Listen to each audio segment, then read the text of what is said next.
আচ্ছা দেখো তাহলে হায়ার ম্যাথের সেকেন্ড চ্যাপ্টার বীজগণিত রাশির আংশিক ভগ্নাংশ একটা টপিক। এই অধ্যায় থেকে উদাহরণ ওই যে 8-9 বলছিলাম, উদাহরণ 8-9 আর আংশিক ভগ্নাংশ, এই তিনটা অঙ্ক সবচেয়ে ইম্পর্টেন্ট, মানে সবচেয়ে পরীক্ষাতে দেখা যাচ্ছে ওই 8-9 ওই দুটা উদাহরণের মতো অঙ্ক সৃজনশীলে আসছে অথবা আংশিক ভগ্নাংশে আসছে। আর গত দিনে যে দুটো অঙ্ক করলাম এই তিনটা টাইপ হচ্ছে সবচেয়ে ইম্পর্টেন্ট এই অধ্যায়, মানে বোর্ড পরীক্ষাতে এই অধ্যায় থেকে প্রশ্ন হবেই হবে, মানে সব পরীক্ষাতে তোমার মনে করো যে এই অধ্যায় থেকে প্রশ্ন হবে। আংশিক ভগ্নাংশ আবার এই যে দেখছো না আংশিক ভগ্নাংশ, এই ওইটা কিন্তু আবার ইন্টারমিডিয়েট দেও কাজে দিবে। ইন্টারমিডিয়েটে ক্যালকুলাসের অঙ্ক আছে যেখানে যে আংশিক ভগ্নাংশ করতে হয়, ইন্টারমিডিয়েটে যে ক্যালকুলাসের অঙ্কে আংশিক ভগ্নাংশ করা, মানে হায়ার ম্যাথের অনেক কয়টা চ্যাপ্টার একবারে সম্পূর্ণরূপে ইন্টারমিডিয়েটের সাথে মিল আছে। এই হায়ার ম্যাথটা ভালো মতো বুঝে গেলে করে গেলে ইন্টারমিডিয়েটে যে তোমার ওই ম্যাথটাকে সহজ মনে হবে, বেশি সহজ মনে হবে সায়েন্স থেকে। আচ্ছা এখন এখানে একটু খেয়াল করে দেখো, এখানে আমাদের এই যে আংশিক ভগ্নাংশের যে টাইপটা আমরা করতেছি কি বললাম, এই টাইপটাতে আমাদের লক্ষ্য রাখতে হবে যে উপরের যে বহুপদী থাকবে তার মুখ্য পদের পাওয়ার এবং নিচের বহুপদীর মুখ্য পদের পাওয়ার সমান আছে কিনা। যদি উপরের বহুপদীর মুখ্য পদ আর নিচের বহুপদীর মুখ্য পদ পাওয়ার সমান থাকে তাহলে সেই ক্ষেত্রে উপরের বহুপদীর মুখ্য পদকে নিচের বহুপদীর মুখ্য পদ দ্বারা ভাগ করা যাবে। এখানে একটা পদকে একটা পদ দ্বারা ভাগ করলে যা হয় সেটাই আমাদের প্রথমে লিখতে হবে। আর আমরা আরেকটা জিনিস আমাদের কি করতে হয়, এই হরে উৎপাদক করতে হবে। হরে কি করা লাগবে, উৎপাদক। তাহলে আমাদের এখানে দেওয়া আছে আমাদের এখানে 1 যেটা দেওয়া আছে এটা লেখো 2x² প্লাস কত 5, এটাকে লিখে নাও। তারপরে 1 মাইনাস 4x², তাহলে এটাকে আমরা লিখবো 2 উপরে x² প্লাস কত 5 আছে, এটা থাকলো নিচে 1 এর পুরো স্কয়ার দেওয়া যায়, এখানে 2x দিয়ে আমরা লিখতে পারি স্কয়ার। আংশিক ভগ্নাংশ করতে হলে নিচে অবশ্যই উৎপাদক থাকতে হবে, আংশিক ভগ্নাংশ করতে হলে নিচে উৎপাদক থাকতে হবে। তাহলে নিচে হবে 1 প্লাস কত 2x into 1 minus 2x, 1 minus কত 2x। তাহলে এটা আমাদের নিচে উৎপাদকের আকারে লিখলাম আমরা। এখন আমরা কি করব, এখন আমরা ধরে নিব, দেখো ধরি এই যে আমাদের যেটা আছে উৎপাদক ফর্মটা ধরতে, এটা সরাসরি এটা ধরবো না, কিন্তু নিচে উৎপাদক না থাকলে কি বলছিলাম যে উৎপাদক না থাকলে উৎপাদক করে নিতে হয়, উৎপাদক দেওয়া থাকতো তাহলে সরাসরি ধরে দেখতাম আমরা।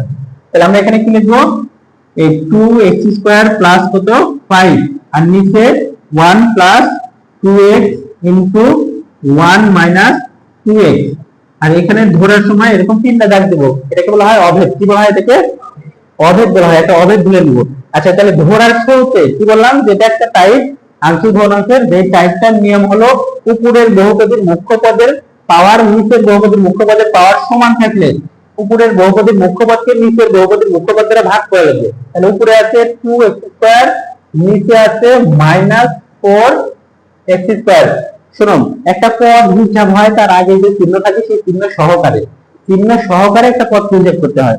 তাহলে নিচের পদটা হচ্ছে -4x² আর উপরে আছে +2x²। আর তাহলে এখানে কাটাকাটি করলে আমরা এখানে কি পাবো, -1 ডিভাইডেড কত 2।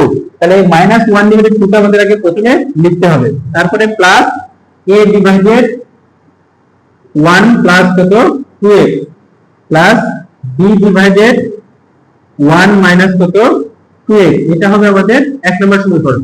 তাহলে এখানে খেয়াল করো আরেকটা কথা শোনো, এখানে এই এটার উপরে a হলো কেন বলতো, শুধু একটা ধ্রুবক কেন হলো, কারণ এই x এর উপরে পাওয়ার কত 1, এই x এর উপরে পাওয়ার 1, তাই এখানে শুধু b হয়েছে। যদি x এর উপরে x² থাকে তাহলে কি হবে,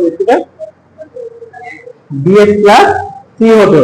আচ্ছা তাহলে এখন এই লাইনটাকে আমাদের কি করতে হবে বলতো, মুশকিল বলতো কি করা লাগবে, এখন 1 নাম্বার সমীকরণ লেখার পরে কি করা লাগবে, গুণ করা লাগবে। গুণ, এই যে হরে যেটা আছে 1 নম্বর সমীকরণের উভয় পক্ষকে এই বাম পাশে যে হর আছে এই হর দ্বারা আমরা গুণ করব। 1 প্লাস কত 2x ইনটু 1 মাইনাস 2x, এটা দ্বারা গুণ করলে কি হবে, এখানে কি হবে বলতো, গুণ করলে 2x² প্লাস হবে 5। এখানে তিনটা রাখবো, এই জায়গাটা আর এই জায়গাটা, এই শুধু দুই জায়গাতে আমরা এই তিনটা দাগ দিব। তাহলে এটা কিন্তু সবার সাথে গুণ হবে, খেয়াল করে যেটা দ্বারা গুণ করলাম আমরা, এটা এই পদের সাথে এই পদের তিনটা পদের সাথে এর সাথে গুণ হলে কিছুই কাটা যায় না, মানে 1 ডিভাইডেড 2 এটা থাকবে আর এর সাথে এই পুরাটা হয়ে যাবে, এই পুরাটাই মানে 1 প্লাস কত 2x into 1 minus 2x by this. দেখো এটা দিয়ে যদি আমরা এটা গুণ করি তাহলে এটা হবে, এটা বুঝতে পারছো? এটা আচ্ছা, এটা দিয়ে যদি আমরা এটাকে গুণ করি তাহলে কি হবে? কোনটা কাটা যাবে আর কোনটা থাকবে? নিচে যেটা আছে ওইটা কাটা যাবে, তাহলে থাকবে আমাদের এখানে 1 মাইনাস 2x ইনটু হলো a, আর পরের এটার সাথে গুণ হলে থাকবে 1 প্লাস 2x, সাথে থাকবে b। এটা হচ্ছে আমাদের 2 নাম্বার সমীকরণ। এটা কয় নাম্বার সমীকরণ? এখানে দেখো, এখানে আরেকটা কথা শুনে রাখো, এই যে এখানে x এর উপরে স্কয়ার থাকলে অথবা হোল স্কয়ার থাকলে ওই অঙ্কগুলোতে শুধুমাত্র সহগ সমীকৃতি করা লাগবে, এটাতে কিন্তু সহগ সমীকৃতি করা লাগবে না। আবার শোনো কথা, যদি x এর উপরে স্কয়ার থাকে অথবা হোল স্কয়ার থাকে সেইগুলোতে শুধু সহগ সমীকৃতি করতে হয়, তাহলে এখানে আমাদের সহগ সমীকৃতি করতে হবে না। তাহলে কি করব? আমরা মান বসাবো। এখন আমাদের মান বসানোর নিয়ম কি ছিল? মুশফিকা বলো তো, মান বসানোর নিয়ম কি ছিল? 0 বানাতে হয়। কি করতে হয়? এখানে x এর কত বসালে 0 হবে বলো তো? x এর কত বসালে 0 হবে? এটা সমান তুমি মনে মনে 0 ধরো, এটা সমান মনে মনে 0 ধরো, তাহলে কত হয়? এটা সমান মনে মনে 0 ধরলে দেখো কত হবে? 1 প্লাস কত 2x, এটা সমান 0 ধরো, ধরলে x এর মান দেখো কত হয়? এই 1 কে পাশে পার করে দাও, তাহলে 2x সমান কত হবে? -1, বা x সমান কত হবে? -1/2। অর্থাৎ এই x এর জায়গায় -1/2 বসালে এটা 0 হবে। x এর জায়গায় কত বসাতে হবে? মানে যেটা আমরা 0 বানাতে চাই এটা সমান মনে মনে 0 ধরলে x এর যেটা মান পাওয়া যায় ওই মানটা বসালেই এটা 0 হবে। তার আমাদের একটা করে পদ 0 বানাতে হবে, তাহলে আমরা একটা করে ধ্রুবকের মান পাবো। তাহলে আমরা কি বসাবো এখানে বলো তো? x সমান -1/2 হলে, x সমান -1/2 হলে 2 নম্বর সমীকরণ ইমপ্লাইজ দ্যাট।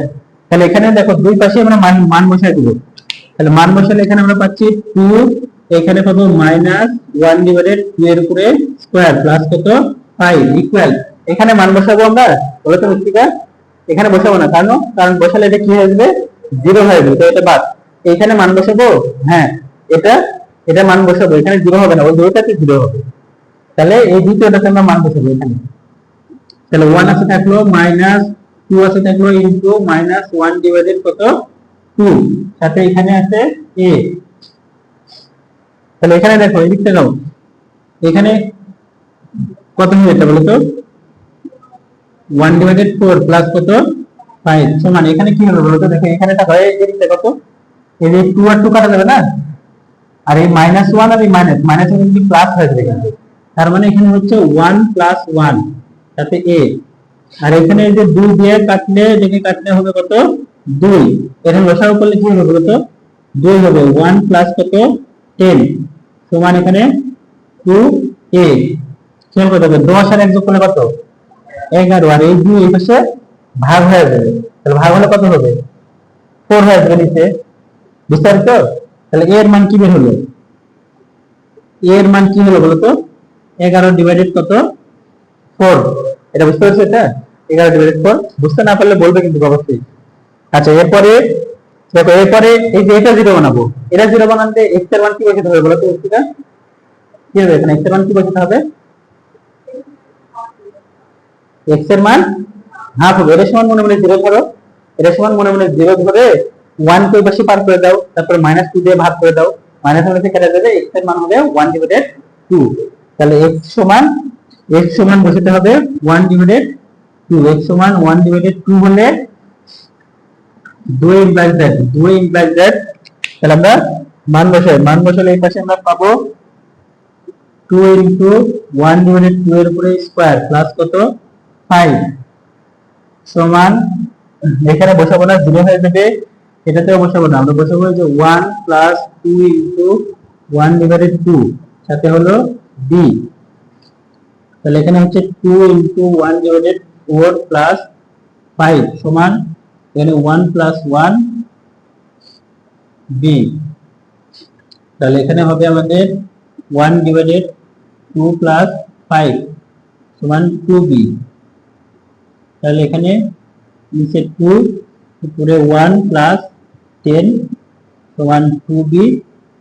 তাহলে এখানেও আমাদের b সমান হয়ে গেল 11 ডিভাইডেড কত 4, দুটোতেই বের হলো 11 ডিভাইডেড 4।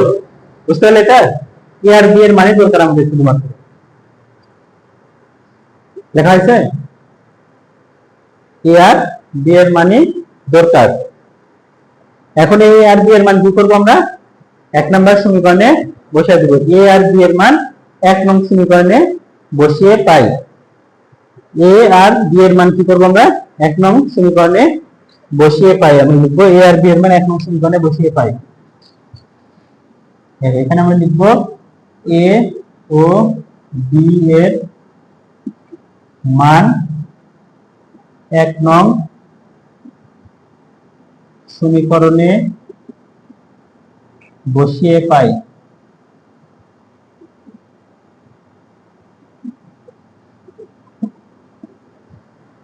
তাহলে 1 নং সমীকরণে বসলে বাম পক্ষটা অবশ্যই লিখতে হবে, বাম পক্ষ অবশ্যই লিখতে হবে।